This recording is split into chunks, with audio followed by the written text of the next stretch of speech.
Hey y'all, welcome to the Clock Tower. I'm Colton here with Brandon. 5 cards, 5 minutes for Grisaia. Brandon, what's our first card? First up, we have this level 0. When this becomes reversed, you can pay 1 to send a memory. When it's in memory, whenever either you or your opponent tries to heal to waiting room, you have to ditch an additional card to be able to do so, and if you don't, you have to clock yourself from the top of deck.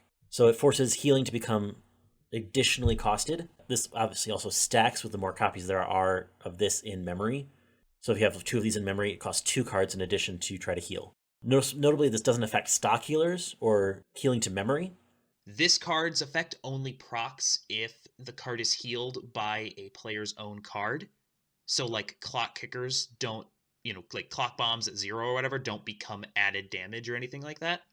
It's when a player attempts to heal themselves off of their own card effect. Fewer top ends are healing and more are cantripping, and the early play healers are more and more becoming sock healers anyway.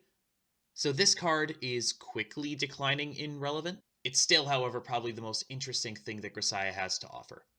Next, level 0 coin flip. On play, look at 2, choose 1 and leave it on top. Send the other one to waiting room so you get to choose your trigger. And it's a level 1 coin flip. At the beginning of your opponent's draw phase, reveal the top card. If it's a level 1 or higher, it comes back to hand. It's a free +1. I like coin flips. Coin flips are good. And it also chooses your trigger. This is a good card. Yeah, this card allows us to be able to mill a little bit more at 0, being able to kind of filter out an additional card when you're doing this. You can also make sure you're filtering out climaxes so your early stock is clean. Also, the potential bounce back to hand on your opponent's turn is also really nice to be able to just kind of keep that hand going, especially early. Going into level 1, we have this level 1 combo. Gets 500 for every other character on board, so 6k cross turn. When you place the salvage, you get to either search or salvage this little event that is a cigarettes on play. So you are able to essentially get a card to turn around and get the combo back into hand to be able to play the combo again. So it's effectively a way to loop the combo over and over again with the event.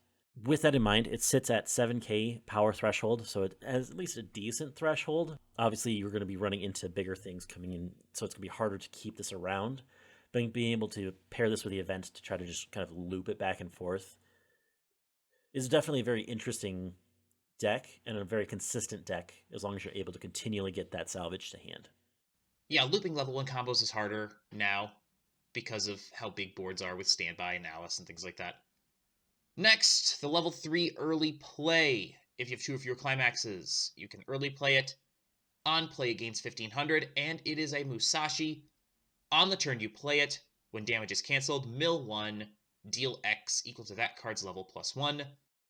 I don't know if this necessarily needed to be an early play, but it's a Musashi, and the fact that it's an early play makes it better. Yeah, I think that's really what this is intended for, right? To be able to push that extra damage at 2, so being able to play it down early allows you to be able to pressure on damage with level 2, so as they're trying to compress a little bit further down, you're still able to kind of power through. So that way you can always keep pace in the game is kind of the intent, I think, with this card. Sitting at 11k actually has a decent power threshold for what you're looking for at that point.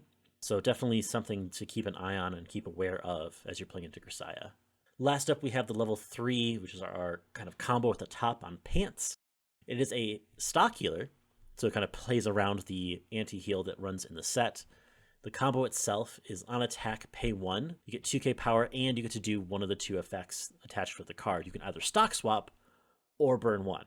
It's a relatively decent top end for this set, definitely of its time. It definitely feels a little outdated going into where we are now. I would like this a whole lot better if you could pay 1 and do both effects, because then you could just mill through an opponent if they left a bunch of stock. But as it is, it just doesn't push enough damage. Like, the stock healer is nice, but it comes down too late for that really to matter. It's cheap, but it doesn't matter. It doesn't push damage.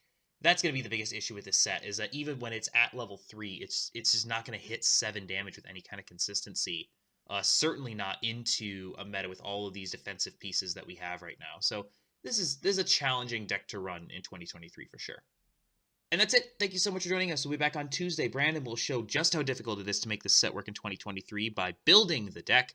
We will have gameplay for it the following Thursday, a clock talk the next Tuesday, and then in 2 weeks more 5 cards, 5 minutes for whatever set is next. Quince movie set.